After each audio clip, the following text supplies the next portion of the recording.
This episode of Art, Music, and Technology is sponsored in part by Chris Coleman and Lolly Marin, two university professors and artists based out of Denver, Colorado. If you get a chance to check out their work, do so. It's amazing stuff. I want to thank them for their support of the podcast and for you listening. And now, let's hear an interview with Alex McLean.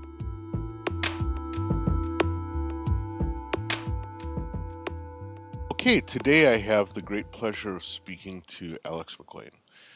I'm going to kind of punt on talking about what he does because he does a ton of things, but I will put out there that he calls himself the instigator behind Tidal, which, as everyone knows, I recently did an interview with Mike Hodnick, and we kind of went down the Tidal path there. But I'm just really excited to talk to him because he's done a bunch of other stuff, so let's just jump right into it. Hey, Alex, how are you doing this morning? Yeah, I'm good, thanks. How are you? I'm great. Thanks a lot for taking time out of your schedule to have a chat. I really appreciate it. Oh, my pleasure. Well, you've been a busy man. You've you've had your fingers in a lot of stuff recently. Why don't we kick it off by having you explain the things that you do? Yeah, it's quite hard to explain because there's a lot of different threads to it, really. I quite like what my friend and collaborator Dave Griffiths calls himself, which is a generalist, sort of a resistance to pigeonholing, which is nice. I guess I like that sort of interdisciplinary approach very much. Instead of sort of making yourself one thing, instead try and make a new space for things to happen in between things. But I suppose the different things I'm involved with involve organising events, research, and making music and making software. But all these things connect together. But yeah, I guess my day job is as a researcher, so that's half my time. I work for the Deutsches Museum, which is in Munich, although I live in Sheffield.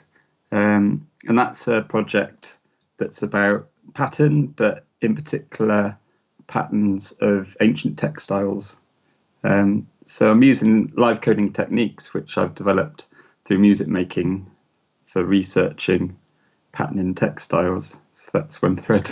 Wow. And another one is organising AlgoMech Festival. So I've done that 2 years in a row now. And that's the festival of algorithmic and mechanical movement, which connects with textiles, but also music, obviously.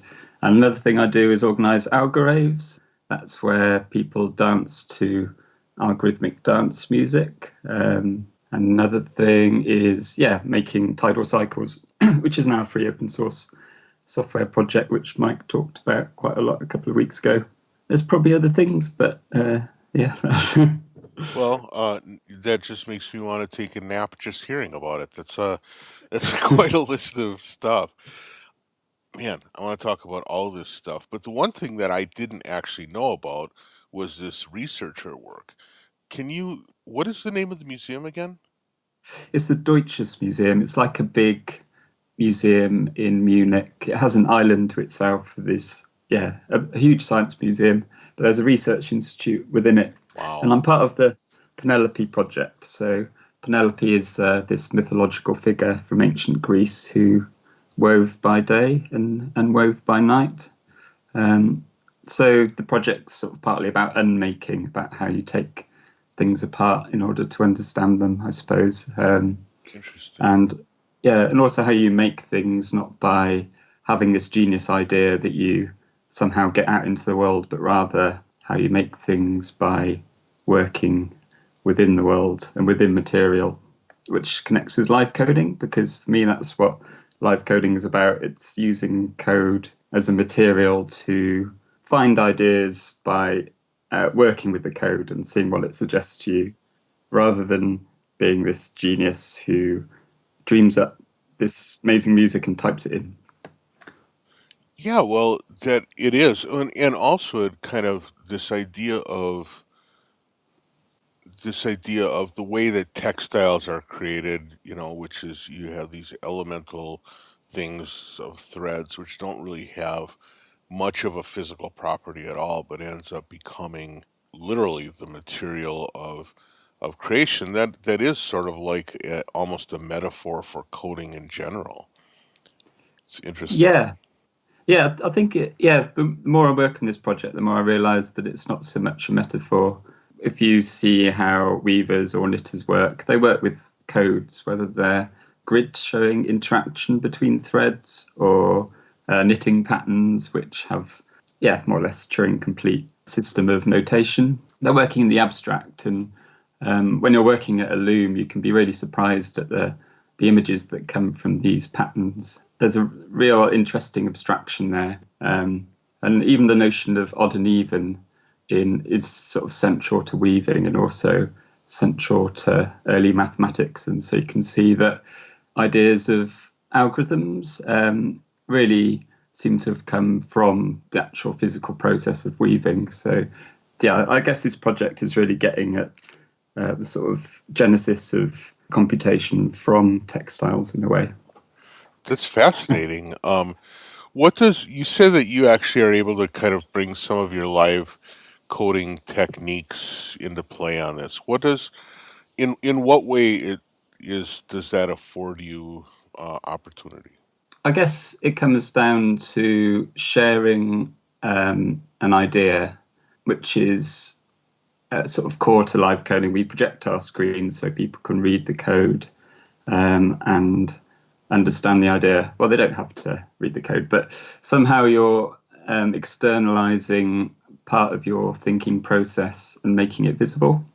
And this is what we want to do with the Penelope project, is because if you watch someone working at a loom, it looks very mundane and repetitive. And in a way it is, but we want to actually show the thinking process that went into setting up the loom and the thinking process that goes into improvising at the loom.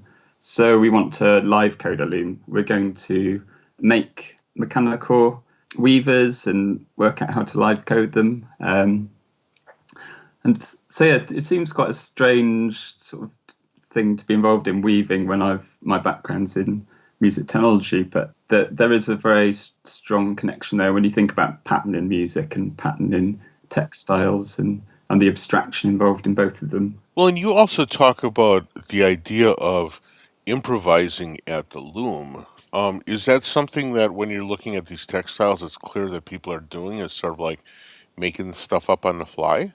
I don't know, when you're working at the loom, sometimes things are so constrained by the setting up of the loom, Uh but huh. if you look at the whole process, the actual setting up of the loom and then working at it, you're sort of creating these creative constraints and then working within them. So yeah, there is improvisation there, but like all improvisation, it is quite constrained in different ways. Yeah, within a structure, right? Yeah, but there's different ways of weaving. So there's also tablet weaving, which is very open and very strange, actually. When you try and understand what's going on when you're flipping and rotating these cards, it's very surprising what the patterns that you get out just by turning a card a different way each time. I'd say tablet weaving for me is where improvisation can really bring up surprises. But we're trying to do as much weaving as possible, but I'm really not an expert weaver, so probably better to Right, talk right. to a weaver. Well, it sounds pretty amazing, and you talk about that being your day gig. I mean, that sounds like an obsessive kind of a fun thing to do just because. I mean, it has to be Yeah. pretty amazing to see the end result of that. Yeah, I'm really lucky to be involved in this project. She's led by someone called Ellen Halisius Gluck, so it's sort of come from her obsession, but I'm very happy to be sharing with it. And I find it's also a very nice way into explaining what I do as well Right. to people who maybe aren't programmers. So if I talk about music in terms of a knitting pattern, people can sort of hold on to that idea. Whether or not Right. they've done knitting, it's sort of something. It also gives a different frame, I think, something that's much more culturally grounded over a longer period of time than computer programming, which I think a lot of people are still quite scared about in some way. This strange benign influence on our lives. Right, indeed. Well, and let's talk about the musical implications of this. I mean, you talk about doing algoraves, which you say are people who basically it's the presentation of algorithmic dance music. To a certain extent, there's a pattern orientation in dance music almost by definition, right? Yeah. What is it in your mind that makes algorithmic dance music a particular genre, a particular area of interest? Well, I suppose the dance is really important because you can, if you're moving to music, you can listen to it in a different way. It sort of becomes part of the listening. Sort of, you can give it a certain grounding by literally stepping into it. Hmm. Um, so for me, I think it's a way of listening to music which is complex in a rhythmic way, but sort of exploring it through movement. And the algorithmic side sort of gives you a way into creating that complexity, sort of creating that sort of sonic, discrete environment where it's slightly beyond what is sort of, I don't know. It's a way of making music that's slightly beyond your imagination in a way, because by making these patterns, these interference patterns, or these yeah, well, they can be very simple interactions between different sequences, but they can create very complex results.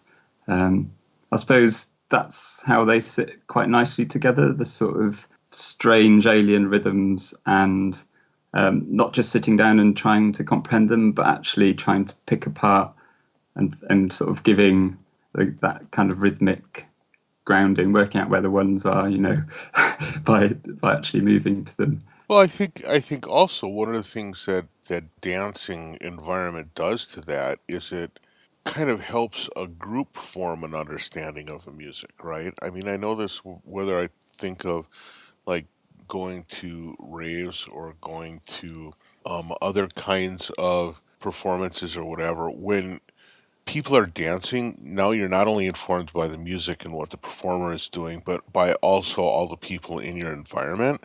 And what you see is sometimes with more complex rhythms or something, the group will choose to like follow kind of a sub rhythm or sort of like a multiple of a rhythm or something like that, just because that ends up being the natural rhythm of the group of people that are there. Yeah, that's a really nice thought. I think, and that's maybe where the rave part of algorave comes in. Although if you look at an algorave, they're not usually comparable to a real rave sometimes, but but yeah, there's that kind of notion of the anonymity of the DJ at an old school rave, Hmm. and this sort of collective feeling of being in a large group of people.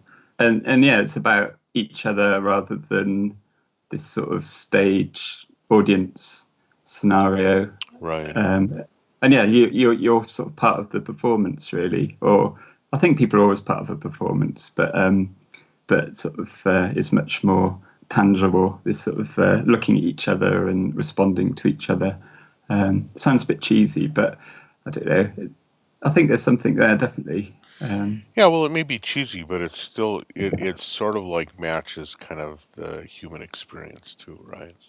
I guess that's the ideal, but sometimes at an algorithm, often at an algorithm, it doesn't quite work out that way. And I mean, especially with this projection, this sort of rectangular projection behind the performer, it feels sometimes like a PowerPoint presentation or something, Yeah, especially if the performer's sitting down.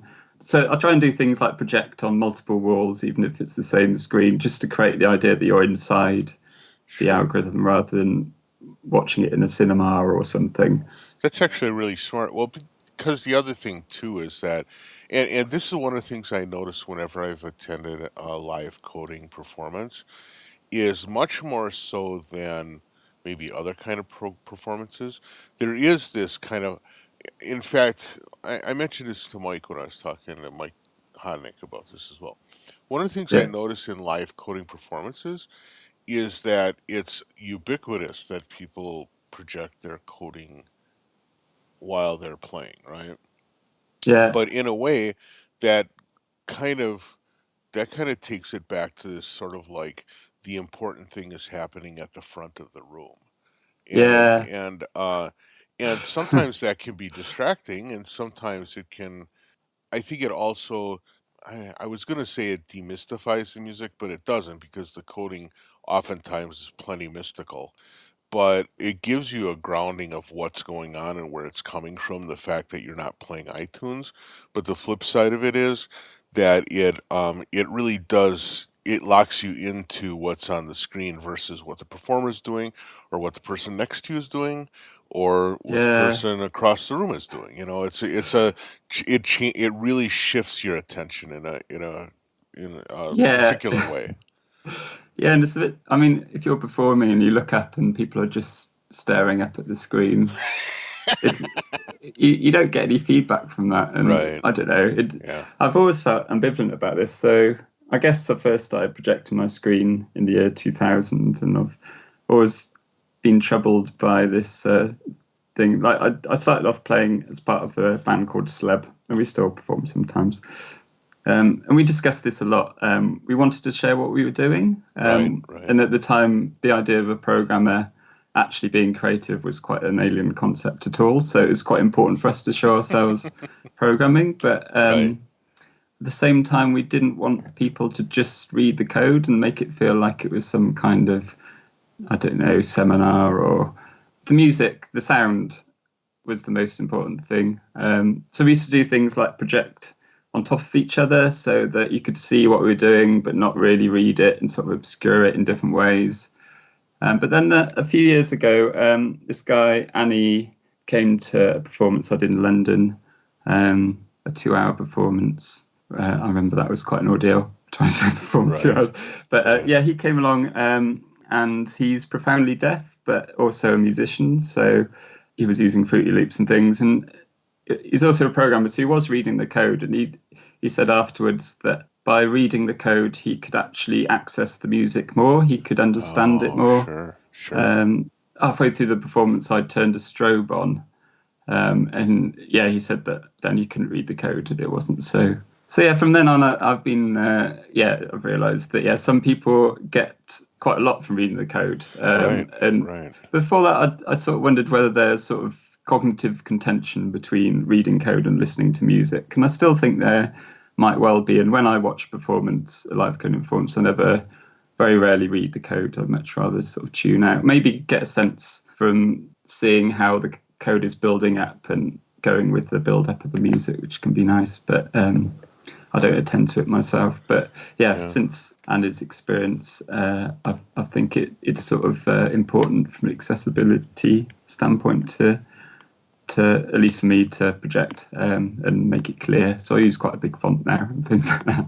Yeah. And Andy has That's since sort of picked up Tidal himself and made a couple of albums with it and done quite a few performances and organised his own algorave. So it's great to have him as part of the community. That's really cool. So now your performance, you perform under the name Yaksu, right? Yeah. So I've got quite a few collaborations as well. But yeah, that's a word I came up with a while ago for my solo work. Well, and you've actually been performing pretty widely, and some of that is because of your work developing Tidal cycles, right? Is it called Yeah. Tidal? It's called TidalCycles, right? I'm gonna Yeah. I just like mean, take a at the sideline start, here. yeah, it's been through a few different name changes, Okay. but it sort of settled on Tidal. But Okay. then at some point, this streaming service came along, so just to differentiate it, we added cycles. But yeah, for sure, it's Tidal. Got it. And so when we talk about live coding, you're focused on using this tool that you developed. I am always curious about this, and I should know better given what I do for a gig, but nevertheless, I'll say this: how difficult is it for you to be making music on the same tool that you develop? Do you ever Does it ever feel like, well, there's no magic here because I wrote every line of it, or I wrote many of the lines of it? Or do you feel, or when you're performing, are you able to go past that? Yeah, it's never been something that's been a negative point. I think it's always been positive.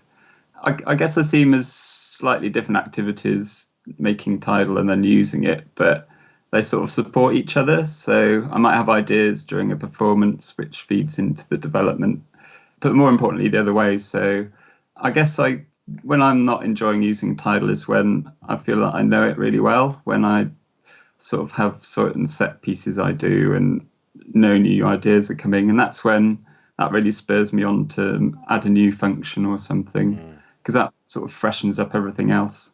And sort of the ideal situation I found for a performance is when I've just added something new Right. and I'm still learning what it is and how to use it. And then it's just so nice to be learning during a performance and sort of getting these new things back from it all the time. It's just really inspiring.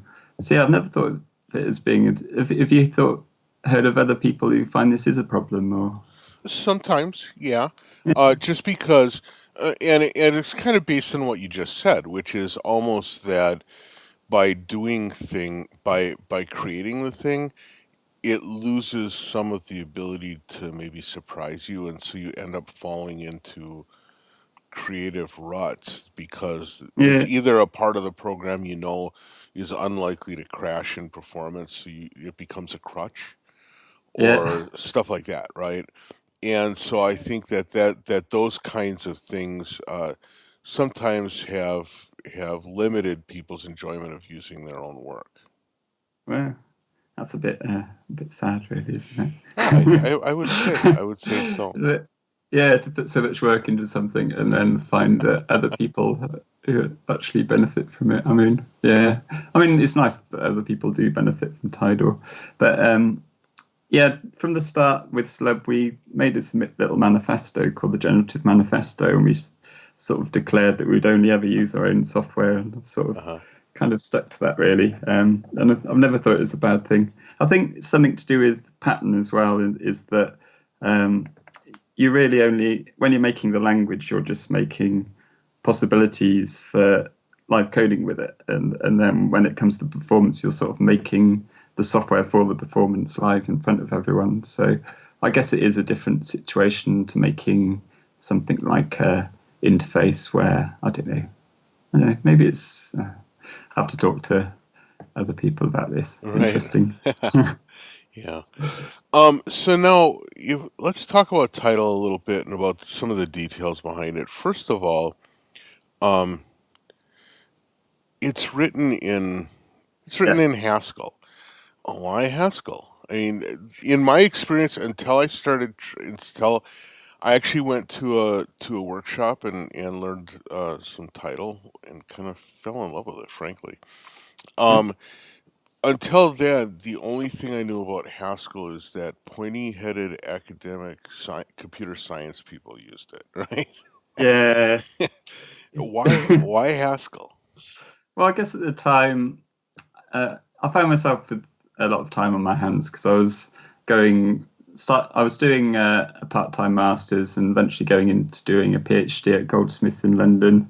Okay. Um, and I was in a sort of computing department. I mean, in Goldsmiths, it's surrounded by musicians and psychologists. It's really interdisciplinary, but still, I was in computing, and I guess I wanted to pick up a language where I'd be taken seriously by my peers. Right. So I guess that's one reason. I mean, the other was that I was working a lot in a language called Perl at the time. Mm-hmm. That was how I was live coding up till about 2005 or something like You were that. I live can't remember. coding in Perl? Yeah, Holy crap! yeah. So Maybe it's that's like live longer coding than in hieroglyphics, man. That's yeah. Yeah, I made my own system sort of editor in Perl that I could write Perl that could edit itself in order to give feedback on what process was happening. oh my god. Um, but that was that's kind of the live coding approach at the time was that you'd start programming and about 5 minutes later the first sound would come out, which wasn't really good enough for what I wanted to do which was improvise with percussionists, my friend Oh, Alex Garagocci. okay. So and that drove me to find a different language and start making something more domain specific. And so Haskell was well known in the Perl community at the time, as well as like Perl 6 was being developed in Haskell at the time. It just seemed to be a nice, interesting language to learn. Sure. So I guess it's just this mess of reasons, really. But the reason I stuck with it is it just fits really well with pattern making, because the whole thing around currying, where you can just take a function, just give it some of its parameters to get a new function that takes the rest that you can then pass to other functions. You end up with these ways of passing around pattern transformations, which are very natural in a way. You don't have to add a lot of extra code around it. You just throw these functions between patterns. And also the very strong type system around it just forced me to think very, very long and hard about the core representation, what a pattern is, and the answer eventually was a function from one time span to events happening during that time span. So you end up with functions of functions everywhere. But basically, you just describe pattern in terms of behavior. I suppose that's a nice way of putting it. Yeah, well, my sense of it too was that there was different languages or different environments have a different concept. You know, whether you think of like Unix piping or JavaScript's functional programming concepts or whatever. This idea of developing developing kind of a tooling that is is really flexible and is really sort of like easy to use in an ad hoc way. I mean, Mm, conceptually, that makes a lot of sense also for a live coding environment, and it seems like that's how Tidal feels to me. it's interesting. I mean, I guess it's a title is it's not something I've really designed. It's just something I've stared at for a long time and molded. Much, I guess it comes to what I was talking about earlier about ideas not coming from the world of ideas that you project into the world, but rather through interaction with material. And that's certainly how Tidal's developed. So it's not something I fully understand. It's just something which I've made.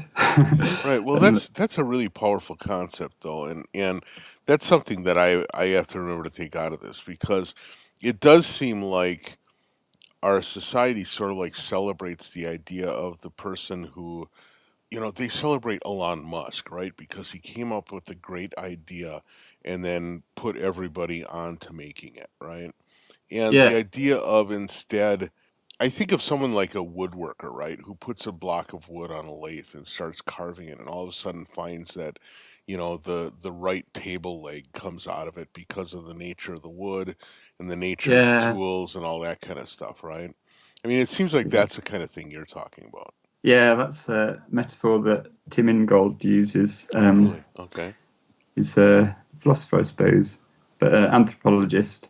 And he talks about soaring through wood as being something where you're not imposing a line on the wood, but rather working as a flow of force through the flow of force of the wood, which is all to do with the grain and everything. Right. And you really have to sort of interact with the wood rather than impose an idea on it. If you actually want to end up with a piece of furniture at the end. Right.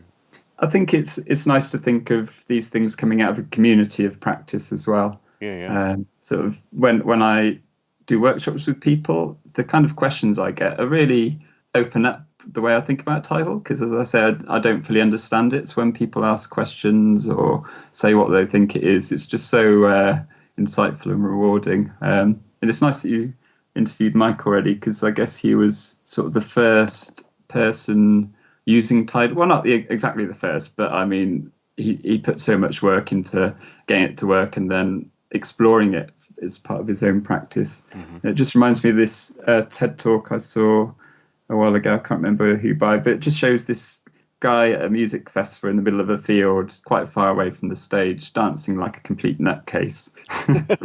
And just someone's obviously videoing him because he's just going crazy. But then this other guy just runs up and starts joining in. And the first guy welcomes him, and then they both sort of do crazy moves. And then a third person joins, and then eventually hundreds of people are all running. So some of them, I guess, don't really know why they're doing it and just dancing completely crazy in the middle of this field far away from the stage.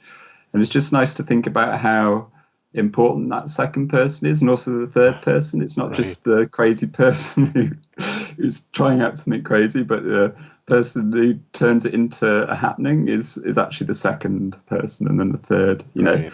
But somehow the first person gets all the credit. But yeah, if it was just them dance like a crazer, then yeah, nothing would happen really. That's Yeah. hilarious.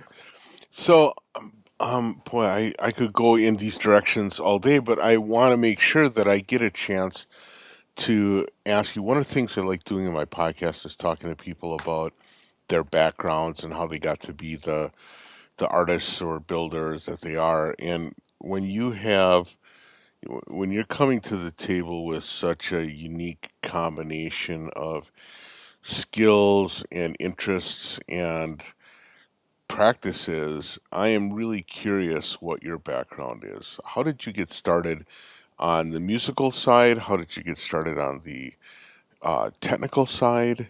Where it sounds like you definitely have some computer science bones. Where did that interest come in? What is your background that brought all of these things together? Yeah, it does come from computer programming for me, which I think is quite rare in live coding. I think it's mostly musicians who have wanted to expand their practice by getting into coding. But for me, it's definitely the other way around. And I don't really think of programming and music making as separate. So I guess I've come from definitely that background, sort of making from a very self-driven, wanting to make bulletin boards on the early internet and things like that, and create communities. But I suppose what really got me into music was being in London around the year 2000, when there were just these couple of really nice spaces where you could just do whatever you wanted. And my friend Adrian really encouraging me to get into generative music. It was me and Aid who started Sleb. So there's this pub called The Foundry where the KLF were involved, and you could just do whatever you wanted. And there was something on the wall saying this: as long as you weren't funded by the Arts Council, they'd let you just do whatever you want. So we started to do events there. First of all, Aid sort of generative music, and then I started joining him doing this sort of thing in another place called Public Life, which was what used to be a squatted toilet, and the guy Siraj turned it into this really small venue, underground. So like one of these underground toilets you get in London. Okay. And I mention these because I think it's really important to have these spaces for experimentation where you're not quite sure what you want to do, but just free form to do what you want with no pressure. You don't have to pay, you just do it. But yeah, so I guess from there I got into software art. So that was something around the turn of the millennia, where for a while the idea of software being art was quite new again. I guess there were earlier phases with something, it was called computer art originally, but then there was a few years where software art was a thing, and I was sort of part of that and won an award at the Transmedial Festival for it was a Perl script, actually, a 10-line Perl script. Oh, wow. that just crashed your computer and made a nice pattern while it did it. It's a fork bomb. So, but yeah, I just always really enjoyed creating spaces and creating communities. So got involved in something called Dorkbot and the Placard Headphone Festivals. Then around the year 2004, I think it was, I was invited to this event in Hamburg called Changing Grammars, organised by Renata Weisser and Julian Roruber, and that's where Top Lap was formed. This was a little event about live coding, the sort of first one, and there were probably about 20 people there. And it really felt like there was something really magical in the air around then, sort of lots of people suddenly using programming languages for live music, or at least live exploration of music. And so, yeah, Top Lap, the temporary organisation for the programming of live algorithm programming, was called. It was formed, and I got quite involved in that as sort of helping run the website and coordinate it. Or I don't know, I guess I'm just picking out a few moments in history in my personal history, where I felt like important things have happened. And I guess it's all been around finding a space in between things, sort of where new things it felt like something new could happen.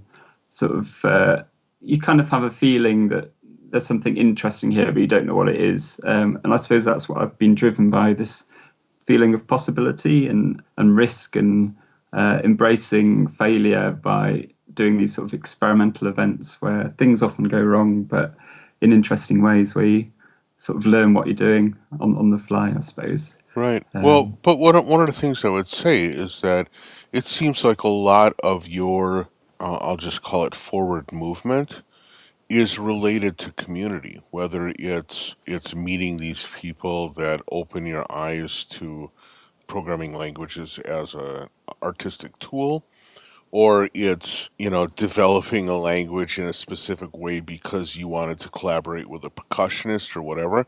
It seems Mm. like you are more interested in, and this goes back to what you said about this idea of growing things by working in the world. It seems like you are very much driven to, or are influenced by people and interaction with people rather than this being a solitary. A lot of tooling and a lot of computer music tools are sort of like a guy in an academic basement grinding away on a machine, right? You seem to have Mm. taken a very different approach than that. Yeah, I guess that's fundamentally what programming is, isn't it? It's sort of quite a lonely occupation, but still a fascinating one. Yeah, It's sort of this strange world of puzzles and ideas. right. And I guess it's fundamentally social in a way because you're working in this operating system which has been made by thousands of other people. I mean, I use Linux, and it feels like if I think about Linux, I think about this sort of community of practice in itself, really, based around strange license that allows us to work together. When you're actually coding something, it's generally on your own, unless you're doing pair programming or something. But I've never really gone with that. So I've been compelled to program as my way of making things, but it does feel very lonely, and so I guess I am driven by this need to actually share things with people as a fairly introverted computer hacker. Sure. How many other people are involved in the code base or the coding of Tidal? Ooh, actively, I'd say 4 or 5, maybe. In a way, it still feels early days as a free software project Uh-huh. because there's not an easy way in. It's something we need to work on over the next year, I think, is actually documenting things so it's easier to hack on. Right. Haskell's not the easiest language to learn for someone who's been brought up with a different paradigm like I was as well. Sure. Yeah, it's definitely something I want to open up at this point. But I think that isn't necessarily an ideal I want to force on other people, and it's not something I had. I think for live coding systems, I think I can see with other people it's nice, and for myself as well, for the first few years of development, it's nice for it to be just one person's work. Right. Right. Because you're sort of working through these ideas and not quite sure where they go, and it can be quite disturbing to. I guess it's nice just to work on your own ideas alone, but at some point you feel like you've explored them and it's time to share them. And it feels like there was a natural time when people like Mike got involved, when it was time to become a free software project. So yeah, I've always shared the code of Tidal, but actually going from being open source to being a free software project, I think, is a whole other thing. And I think we're still going through that process now, but Right. getting there. Now, one of the things that I noticed when I took the workshop is that a significant part of the Tidal environment is actually something completely outside the Tidal environment, which is the dirt or super dirt sampling system, which is super dirt, which is what we used in our workshop, is a thing that runs inside a super collider, and then Tidal kind of interacts with it. So it first of all, it's kind of interesting because it means that it's kind of sample driven in an interesting way. But secondly, that is like a completely different open source movement effort that you're able to sort of like leverage. So even though there might be only a few people working on Tidal, there's also this other group working on this sampling engine, and that ends up also helping the growth of Tidal, right? Yeah. So originally I used Tidal with Dirt, which is based on something my friend Aid wrote. Hmm. But then Julian, who co-organized that first live coding system I mentioned, just rewrote it in SuperCollider one day and made it a whole lot better because, SuperCollider is an amazing system. Yeah. But it integrates samples with synths in a really nice way, actually. So you can live code synths in SuperCollider while triggering them with Tidal. I still mostly use samples myself, but other people are much more into synths. Yeah, that's really nice. I have done some things in Super Collider, but I haven't had any hand in creating Super Dirt. And it is its own project. It integrates nicely with Tidal, of course, because that's what it was made for, but you can use it with anything else. I think Rennick Val, who's based in Tokyo, uses it with his system, Conductive. So it's sort of decoupled from Tidal in that way. Right. Yeah, it's nice. Well, it's kind of an interesting sampler too, because unlike most of them, rather than focusing on, there's not a lot of orientation about focusing on making the sampler's own format. Rather it's sort of like, let's have this great big folder of sounds, and then we're going to let the sampler interrogate the folder. I just found when I was playing with it, I was really entranced by how it worked because I was so used to samplers being these kind of monolithic things where you have to put together key groups and velocity overlays and yeah. You end up having to spend a lot of time with the sampler engine just to make something detailed and good. Where what I found with SuperDirt was instead it like you have this great big pile of samples and your development of a complex like voicing or whatever is something that you can do on the fly with your coding outside of the sampler. And it somehow just felt really creative to me in a way that I'd not experienced with samplers before.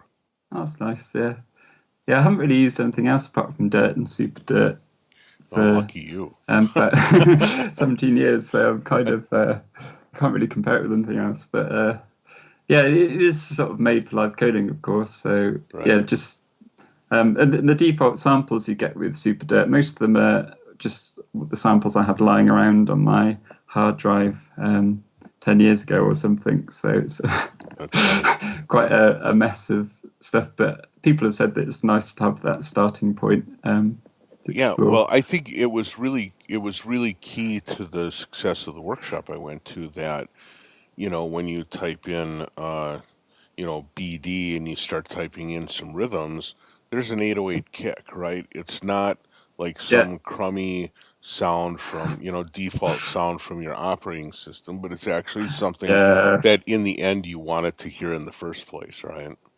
yeah, and because SuperDirt's so good at well, you can cut up the samples into grains Hmm. and rearrange them very quickly with Tidal's patterns, and you kind of get away from the source material quite quickly. I think Right. if you want to If you choose pile to, on the right? effects, Yeah. yeah. So yeah, in a way, it's sort of a starting point rather than the atoms of what you're making. It depends on how your approach, of course, but So we're yeah. man, we're already getting to the end of our time, but before we go, I want to ask you a little bit about something. Unfortunately, we just missed out on being able to talk about the preparation for this, but we can talk maybe about the aftermath or just the development of the AlgoMech festival that you put together. It's been going for a couple years, right? Yeah, yeah, we started last year and Okay, just the last one in November. right. So yeah, we've done Right. two Yeah, editions. about a little over a month ago. It was a pretty complex thing. You had performers, you had workshops, you had installations, you had a lot of stuff going. Did you do this from scratch? And did you have work with a lot of other people, or was it primarily your thing to get it going? Well, the first year I worked with some friends of mine, John and Janet from Love Bites, which is a festival that I think they did 19 festivals in Sheffield. Mm, Um, they don't do that anymore, but it was really great to have them involved. The first year they couldn't get involved the second year for various reasons, but so the second year it was mostly me. But yeah, the genesis was collaboration. Um, I kind of pulled together things on the curatorial side, I guess, both years. So you're sort of pulling together lots of ideas I've had around the opening up of systems, whether they're algorithmic or mechanical. And yeah, just over a year, sort of dreaming up this event, which the theme this year was unmaking. So uh-huh. trying to focus on ways of taking things apart in order to open up, connecting with the Penelope project again. Sure. So yeah, How now? There was a lot of supporters of this. When I go to the website, it's you had a lot of community support. You had a lot of broad support. How difficult is it to pull that part of it together? There's the idea of like, well, I have to go find artists, but a lot of times artists want to perform or show their work. So if you give them a reason to be excited about something, they'll do so, right?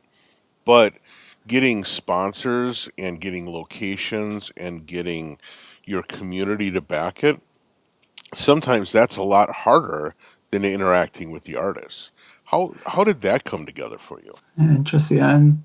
Well, I guess the venue came to me. So Millennium Gallery the Interesting. first year came to me saying they wanted to host an algorave. And it's really great to find individuals and organizations who just want to make something happen. Uh-huh. And that's their main motivation.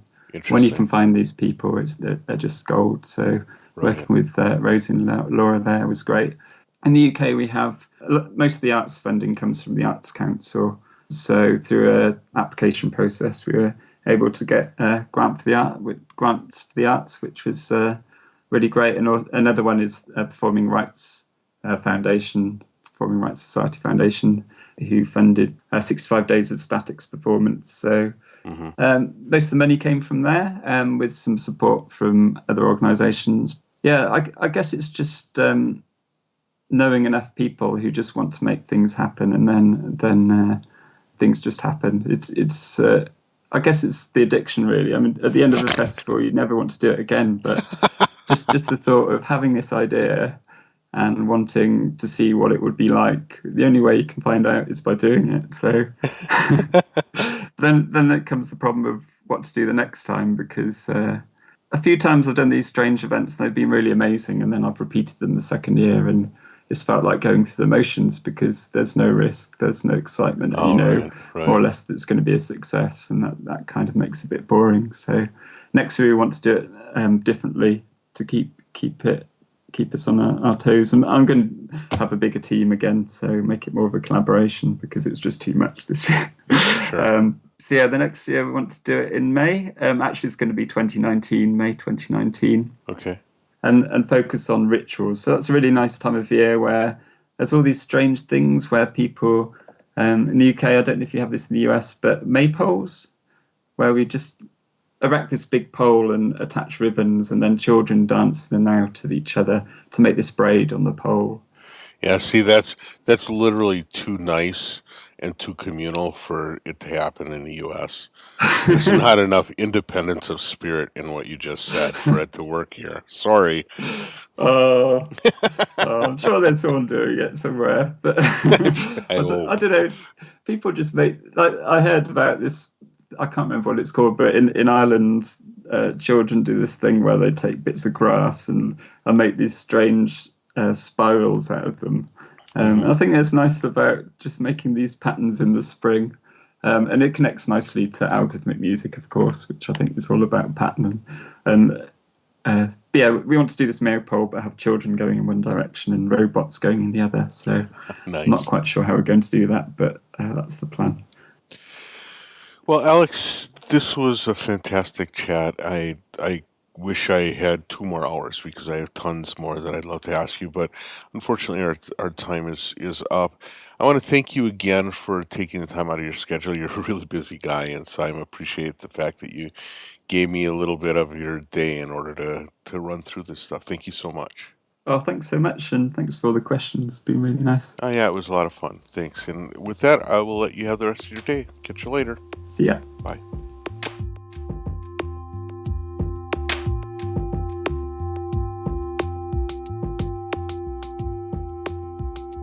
No, wasn't that amazing? Alex is an incredible guy. He has his fingers in just about everything out there. It's really something else. So I want to thank you for listening again this week. And thanks again to Chris Coleman and Lale Marin for their support. Next week, we start a new series in conjunction with Synthtopia, dealing with the open source world of both hardware and software. I have some really interesting participants in that. I also want to just clue you into a little something. I've posted up a release on Bandcamp. It's the means of production, a composition and performance that I did back in 2010. If you are so inclined, jump over to darwingrosse.bandcamp.com. Darwin Grosse is DARWINGROSSE. And take a listen. It's free to listen. It's $2 if you want to support me a little bit. But just listen. I think it's a fun little piece, and it's a lot of modular and a little bit of digital processing and a whole lot of performance. So I hope you enjoy it.